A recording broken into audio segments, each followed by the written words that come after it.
శాంతి. ఈరోజు 12/7/24 జూలై 12వ తేదీ బాబా యొక్క సాకార రూపంలోని మధురమైన మహావాక్యాల్ని విందాము. మధురమైన పిల్లలు, మీరు ఈశ్వరీయ సంతానం నుండి రాజకుమారులుగా అవ్వాలి. కావున స్మృతి యాత్ర ద్వారా మీ వికర్మలు భస్మం చేసుకోండి. మీరు ఈశ్వరీయ సంతానం నుండి రాజకుమారులుగా అవ్వాలి. కావున స్మృతి యాత్ర ద్వారా మీ వికర్మలు భస్మం చేసుకోండి. ఈరోజు ప్రశ్న, ఏ ఒక్క విధి ద్వారా మీ దుఃఖాలన్నీ దూరం అయిపోతాయి? ఏ విధి ద్వారా దుఃఖాలు దూరం అవుతాయి? జవాబు, ఎప్పుడైతే మీరు మీ దృష్టిని తండ్రి దృష్టితో కలుపుతారో అప్పుడు దృష్టిని కలపడంతోనే మీ దుఃఖాలన్నీ అంతమైపోతాయి. నజర్ మిలానా అని అంటారు బాబా. దృష్టిని దృష్టితో కలపడం, బాబా యొక్క దృష్టితో మన దృష్టిని కలపటంతోనే దుఃఖాలన్నీ దూరం అయిపోతాయి, అంతమైపోతాయి. ఎందుకంటే స్వయాన్ని ఆత్మగా భావిస్తూ తండ్రిని స్మృతి చేయడం ద్వారా అన్ని పాపాలు అంతమైపోతాయి. ఇదే మీ స్మృతి యాత్ర. మీరు దేహపు సర్వధర్మాలను వదిలి తండ్రిని స్మృతి చేస్తారు. తద్వారా ఆత్మ సతోప్రధానంగా అయిపోతుంది. మీరు సుఖధామానికి అధిపతులుగా అయిపోతారు. ఓం శాంతి. శివ భగవాను వాచ, స్వయాన్ని ఆత్మగా భావిస్తూ కూర్చోండి. శివ భగవాను వాచ అంటేనే శివబాబా అర్థం చేయిస్తున్నారు అనే అర్థము. పిల్లలు, స్వయాన్ని ఆత్మగా భావిస్తూ కూర్చోండి. ఎందుకంటే మీరందరూ సోదరులు, ఒక్క తండ్రి పిల్లలు అని బాబా ఆజ్ఞనిస్తున్నారు. ఒకే తండ్రి నుండి వారసత్వాన్ని తీసుకోవాలి. ఖచ్చితంగా ఏ విధంగా 5000 సంవత్సరాల క్రితం తండ్రి నుండి వారసత్వాన్ని తీసుకున్నారో అలాగే తీసుకోవాలి. ఆది సనాతన దేవీ దేవతల రాజధానిలో ఉండేవారు. మీరు సూర్యవంశీయులుగా అనగా విశ్వాధిపతులుగా ఎలా అవ్వగలరో బాబా అర్థం చేయిస్తారు. మీ తండ్రినైన నన్ను స్మృతి చేయండి. ఆత్మలైన మీరందరూ సోదరులు. ఉన్నతోన్నతుడైన భగవంతుడు ఒక్కరే. ఆ సత్యమైన ఈశ్వరుని పిల్లలైన మీరందరూ ఈశ్వరీయ సంతానము. ఈ విషయాలను తండ్రి కూర్చొని అర్థం చేయిస్తారు. వారి శ్రీమతంపై మీ బుద్ధి యోగాన్ని జోడింపచేసినట్లయితే మీ పాపాలన్నీ అంతమైపోతాయి, అన్ని దుఃఖాలు దూరమైపోతాయి. ఎప్పుడైతే తండ్రితో మన నేత్రాలు కలుస్తాయో అప్పుడు మన దుఃఖాలన్నీ దూరం అయిపోతాయి. నజర్ సే నజర్ మిలానా. కనులు కలపడము అర్థాన్ని కూడా వివరిస్తారు. కళ్ళు కలపడం అంటే ఏంటి? బాబా కళ్ళతో, బాబా నయనాలతో మన నయనాల్ని కలపడము, దృష్టితో దృష్టి కలపడం అంటే ఏంటి? స్వయాన్ని ఆత్మగా భావిస్తూ తండ్రిని స్మృతి చేయండి. ఇదే స్మృతి యాత్ర. దీన్నే యోగాగ్ని అని కూడా అంటారు. ఈ యోగాగ్ని ద్వారా మీ జన్మ జన్మాంతరాల పాపాలు ఏవైతే ఉన్నాయో అవన్నీ భస్మం అయిపోతాయి. ఈ ప్రపంచమే దుఃఖధామము. అందరూ నరకవాసులుగా ఉన్నారు. మీరెన్నో పాపాలు చేశారు. దీన్ని రావణ రాజ్యము అని అంటారు. సత్యుగాన్ని రామరాజ్యము అని అంటారు. మీరు ఈ విధంగా అర్థం చేయించవచ్చు. ఎంత పెద్ద సభ ఉన్నా కానీ భాషణ చేయడంలో ఎటువంటి సంకోచము ఉండకూడదు. ఉపన్యాసం చేయడంలో ఎలాంటి సంకోచము ఉండకూడదు. మీరైతే భగవాన్ వాచ అని అంటూ ఉంటారు.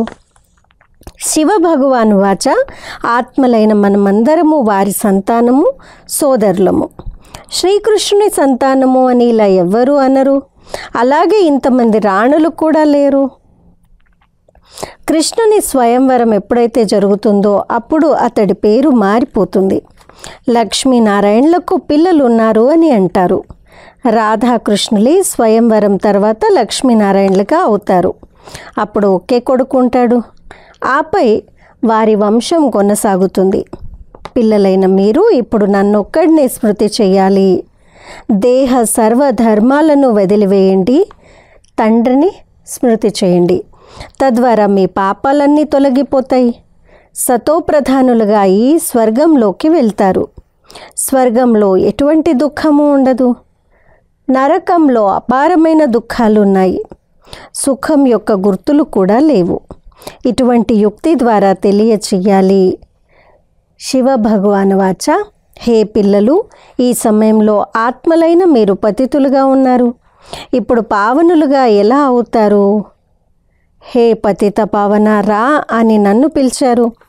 పావనులు సత్యుగంలో ఉంటారు, పతితులు కలియుగంలో ఉంటారు. కలియుగం తర్వాత మళ్ళీ సత్యుగంగా తప్పకుండా అవ్వాలి. కొత్త ప్రపంచ స్థాపన, పాత ప్రపంచ వినాశనము జరుగుతుంది. బ్రహ్మ ద్వారా స్థాపన అన్న గాయనం కూడా ఉంది. బ్రహ్మ కుమారి కుమారులమైన మనం దత్తత తీసుకోబడ్డ పిల్లలము. బ్రాహ్మణులమైన మనం శిఖ వంటి వారము, పిలక వంటి వారము. విరాట రూపం కూడా ఉంది కదా. మొదట తప్పకుండా బ్రాహ్మణులుగా అవ్వవలసి ఉంటుంది. బ్రహ్మ కూడా బ్రాహ్మణుడే. దేవతలు సత్యుగంలోనే ఉంటారు. సత్యుగంలో సదా సుఖం ఉంటుంది. దుఃఖము అన్న మాటే ఉండదు. కలియుగంలో అపారమైన దుఃఖం ఉంటుంది. అందరూ దుఃఖితులుగా ఉన్నారు. దుఃఖమే లేనివారు ఎవ్వరూ ఉండరు. ఇది రావణ రాజ్యము. ఈ రావణుడు భారతదేశానికి మొట్టమొదటి శత్రువు. ప్రతి ఒక్కరిలోనూ 5 వికారాలున్నాయి. సత్యుగంలో ఎటువంటి వికారాలు ఉండవు. అది పవిత్ర గృహస్థ ధర్మము. ఇప్పుడైతే దుఃఖ పర్వతాలు పైన పడ్డాయి. అవి ఇంకా పడనున్నాయి.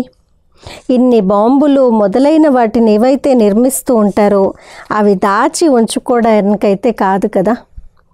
చాలా రిఫైన్ చేస్తున్నారు. ఆ తర్వాత రిహార్సల్స్ జరుగుతాయి.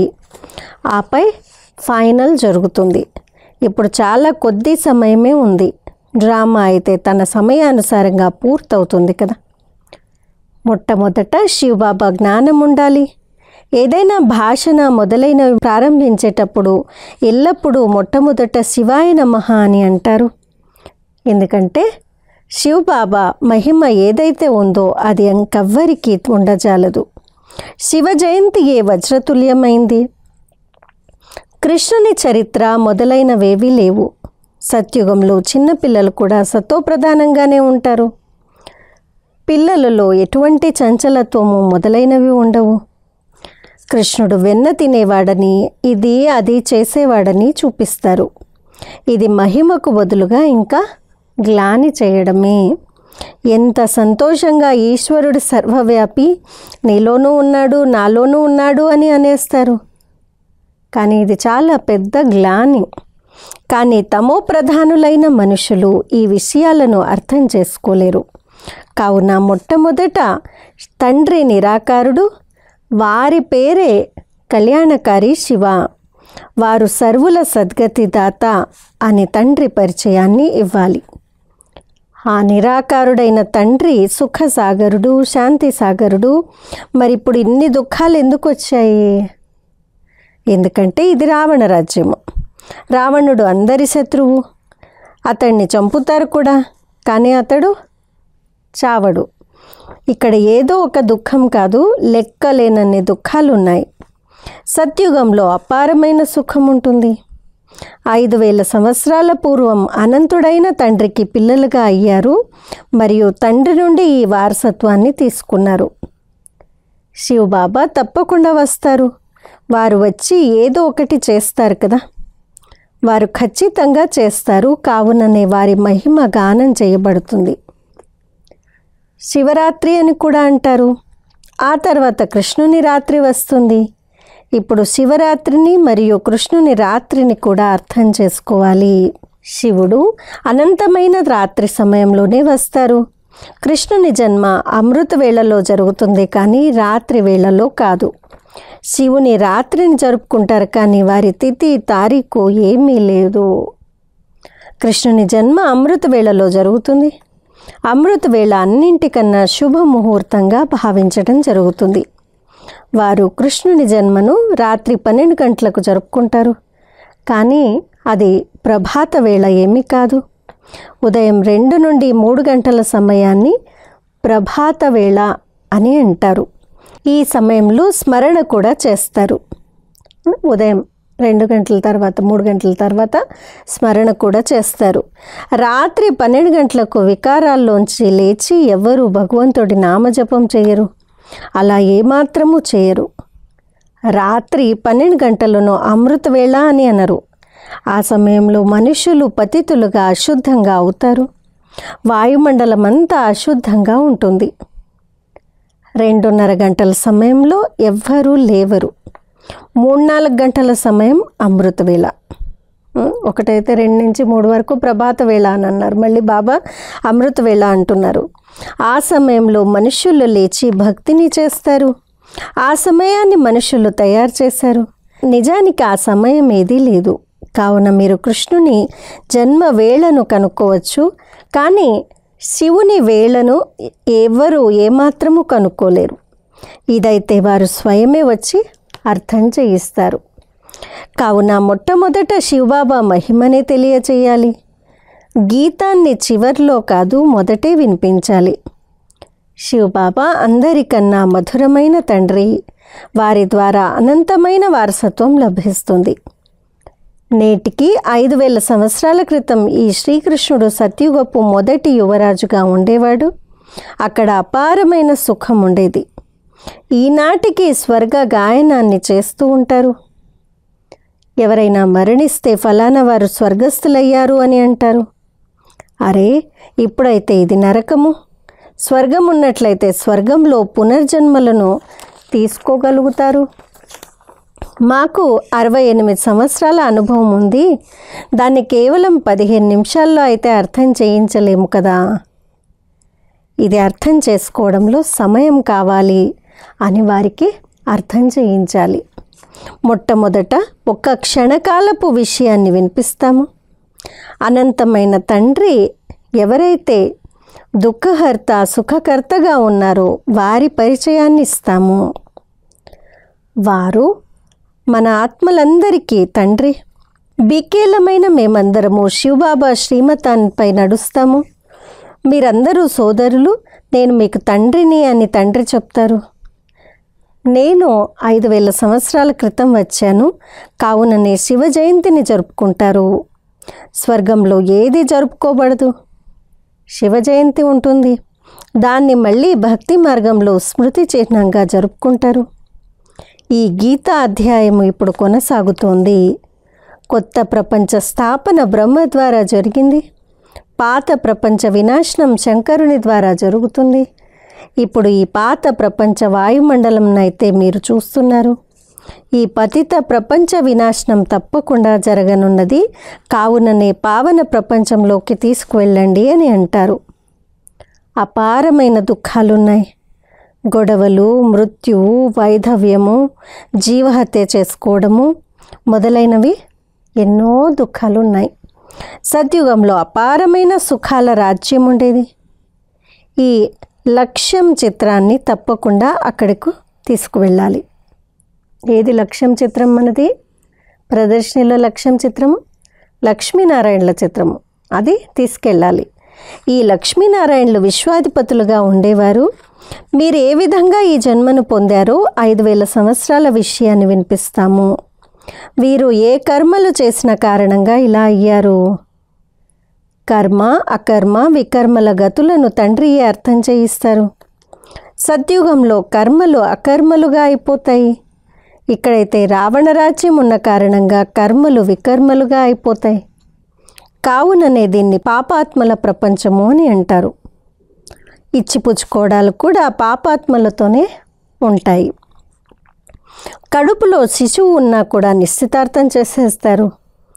ఎంతటి అశుద్ధమైన దృష్టి ఉంది. ఇక్కడ అంతా అశుద్ధతయే. సత్యుగంలో శుద్ధత ఉంటుంది. ఇక్కడ కళ్ళు ఎంతో పాపం చేస్తాయి. అక్కడలా పాపాలేవి చేయరు. సత్యుగం నుండి కలియుగాంతం వరకు చరిత్ర మరియు భౌగోళము పునరావృతం అవుతుంది. దీన్ని తెలుసుకోవాలి కదా. దుఃఖధామము సుఖధామము అని ఎందుకంటారు? మొత్తం ఆధారమంతా పతితులుగా మరియు పావనులుగా అవ్వడంలోనే ఉంది. కావున బాబా కామం మహాశత్రువు అని, దాన్ని జయించడం ద్వారా మీరు జగజ్జీతులుగా అవుతారని తెలియజేస్తారు. అర్ధకల్పం పవిత్ర ప్రపంచం ఉండేది. అందులో శ్రేష్ఠులైన దేవతలు ఉండేవారు. ఇప్పుడు భ్రష్టాచారులుగా ఉన్నారు. ఇది భ్రష్టాచారి ప్రపంచము అని ఒకవైపు అంటూనే ఉంటారు, మళ్ళీ ఇంకొక వైపు అందరినీ శ్రీ శ్రీ అని అంటూ ఉంటారు. నోటికి ఏది వస్తే అది అనేస్తూ ఉంటారు. ఇవన్నీ అర్థం చేసుకోవాలి. ఇప్పుడు మృత్యువు ముందు నిల్చొనుంది. నన్నొక్కడినే స్మృతి చేసినట్లయితే మీ పాపాలు తొలగిపోతాయి, మీరు సతోప్రధానంగా అయిపోతారు, సుఖధామానికి అధిపతులుగా అవుతారు అని తండ్రి అంటారు. ఇప్పుడంతా దుఃఖమే ఉంది. వారెన్ని కాన్ఫరెన్సులు చేసినా, సమ్మేళనాలు చేసినా దానివల్ల ఏమీ జరగదు. మెట్లు కిందికి దిగుతూనే ఉంటారు. బాబా తమ కార్యాన్ని తమ పిల్లల ద్వారా చేయిస్తున్నారు. మీరు పతిత పావన రా అని పిలిచారు, కావున నేను నా సమయానుసారంగా ఇప్పుడు వచ్చాను. యదా యదా హి ధర్మస్య అన్న పదం అర్థాన్ని గూర్చి కూడా వారికి తెలియదు. వారు పిలుస్తున్నారంటే తప్పకుండా వారు స్వయం పతితులే కదా. రావణుడు మిమ్మల్ని పతితులుగా చేశాడు, ఇప్పుడు నేను పావనులుగా చేసేందుకు వచ్చాను అని తండ్రి అంటారు. అది పావన ప్రపంచంగా ఉండేది, ఇప్పుడు పతిత ప్రపంచంగా ఉంది. పంచ వికారాలైతే అందరిలోనూ ఉన్నాయి. ఇక్కడ అపారమైన దుఃఖం ఉంది. అన్ని వైపులా అశాంతి ఉంది. ఎప్పుడైతే మీరు పూర్తిగా తమో ప్రధానులుగా పాపాత్ములుగా అయిపోతారో అప్పుడు నేను వస్తాను. ఎవరైతే నన్ను సర్వవ్యాపి అని నా అపకారాన్ని చేస్తారో అటువంటి వారికి కూడా నేను ఉపకారాన్ని చేసేందుకు వస్తాను. ఇటువంటి పతిత రావణుని ప్రపంచంలోకి, పతిత శరీరంలోకి రండి అని మీరు నాకు ఆహ్వానాన్ని ఇస్తారు. నాకు కూడా రథం అయితే కావాలి కదా. పావన రథం అయితే అవసరం లేదు. రావణ రాజ్యంలో పతితులే ఉంటారు, పావనులెవ్వరూ లేరు. అందరూ వికారాల ద్వారానే జన్మిస్తారు.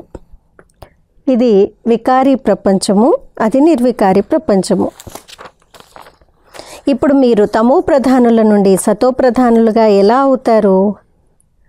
పతిత పావనుణ్ణి నేనే, నాతో యోగాన్ని జోడించండి. భారతదేశ ప్రాచీన రాజయోగం ఇదే. తప్పకుండా గృహస్థ మార్గంలోకే వారు వస్తారు. వారెంత అద్భుత రీతిలో వస్తారు. వీరు తండ్రి మరియు తల్లి కూడా. ఎందుకంటే అమృతం వెలువడేందుకు గోముఖం కూడా కావాలి. కావున వీరు మాత పిత. మళ్ళీ మాతలను సంభాళించేందుకు సరస్వతిని ముఖ్యురాలుగా ఉంచారు. తనను జగదంబ అని అంటారు, కాళీమాత అని అంటారు. కానీ అటువంటి నల్లని శరీరం ఎక్కడైనా ఉంటుందా? కృష్ణుని కూడా నల్లగా చేసేశారు. ఎందుకంటే కామచితిపైకి ఎక్కి నల్లగా అయిపోయారు. కృష్ణుడే నల్లగా తెల్లగా అవుతాడు. ఈ విషయాలన్నింటినీ అర్థం చేసుకునేందుకు కూడా సమయం కావాలి. కోట్లాది మందిలో ఏ కొందరిలోనో, ఆ కొందరిలో కూడా ఏ కొందరి బుద్ధిలోనో ఇది కూర్చుంటుంది. కోటోమే కోయి, కోయి మే బి కోయి. ఎందుకంటే అందరిలోనూ పంచవికారాలు ప్రవేశించున్నాయి. ఈ విషయాన్ని మీరు సభలో కూడా అర్థం చేయించవచ్చు. ఎందుకంటే చెప్పే హక్కు ఎవరికైనా ఉంది. ఈ విధంగా అవకాశాన్ని తీసుకోవాలి. ఒఫీషియల్ సభలో మధ్యలో ఎవ్వరూ ప్రశ్నలు మొదలైనవి అడగరు. వినడం ఇష్టం లేకపోతే శాంతిగా వెళ్ళిపోండి, శబ్దం చేయకండి. ఇలా కూర్చొని అర్థం చేయించండి.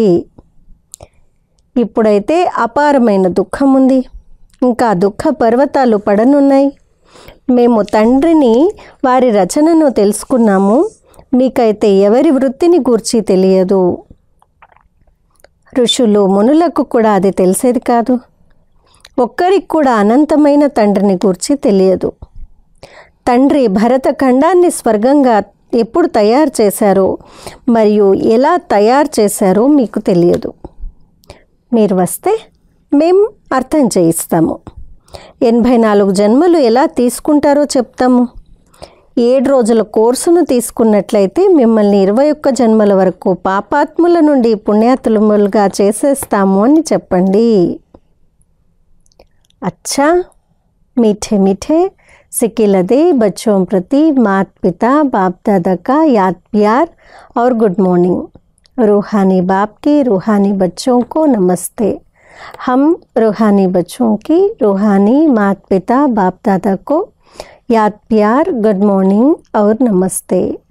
धारण కొరకు ముఖ్య సారము మొదటి పాయింట్, కర్మ అకర్మ వికర్మల గుహ్య గతులను గూర్చి తండ్రి ఏదైతే అర్థం చేయించారో దాన్ని బుద్ధిలో ఉంచుకొని ఇప్పుడు పాపాత్ములతో ఇచ్చిపుచ్చుకోవడాలు చేయకూడదు. 2, శ్రీమతంపై మీ బుద్ధి యోగాన్ని ఒక్క తండ్రితో జోడించాలి. సతో ప్రధానులుగా అయ్యే పురుషార్థాన్ని చెయ్యాలి. దుఃఖధామాన్ని సుఖధామంగా చేసేందుకు పతితుల నుండి పావనులుగా అయ్యే పురుషార్థం చెయ్యాలి. అశుద్ధ దృష్టిని మార్చుకోవాలి. ఈరోజు వరదానము నిర్విఘ్న భవ. నాలెడ్జ్ఫుల్గా అయ్యి వ్యర్థ ప్రశ్నలన్నింటినీ యజ్ఞంలో స్వాహా చేసే నిర్విఘ్న భవ. నాలెడ్జ్ఫుల్గా అయ్యి జ్ఞానస్వరూపులుగా అయ్యి వ్యర్థ ప్రశ్నలన్నింటినీ యజ్ఞంలో స్వాహా చేసే నిర్విఘ్న భవ.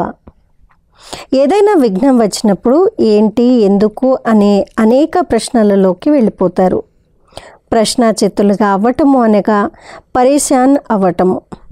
నాలెడ్జ్ఫుల్గా అయ్యి అన్ని వ్యర్థ ప్రశ్నలను స్వాహా చేసినట్లయితే మీ సమయము మిగులుతుంది మరియు ఇతరుల సమయం కూడా మిగులుతుంది.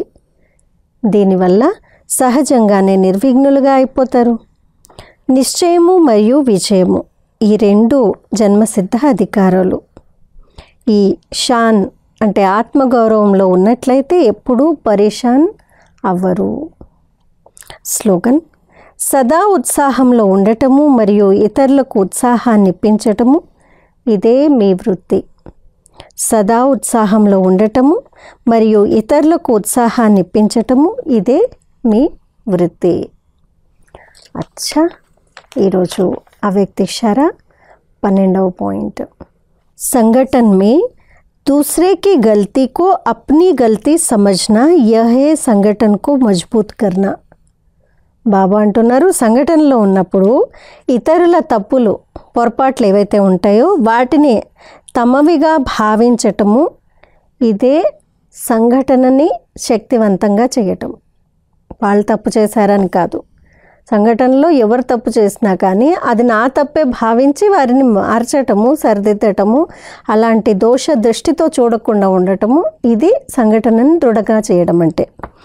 యహ్ తబ్ హోగా జబ్ ఏక్ దూసరే మే ఫెయిత్ హోగా. ఇది ఎప్పుడు జరుగుతుంది? ఎప్పుడైతే ఒకరి పట్ల మరొకరికి విశ్వాసం ఉంటుందో అప్పుడే జరుగుతుంది. ఇస్మే సమానికి శక్తి భీ జరూర్ चाहिए.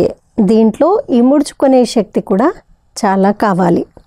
देखा और सुना उसको बिल्कुल समाकर वही आत्मिक दृष्टि और कल्याण की व एक दूसरे के प्रति रहम की भावना रहे तब कहेंगे परोपकारी आत्मा.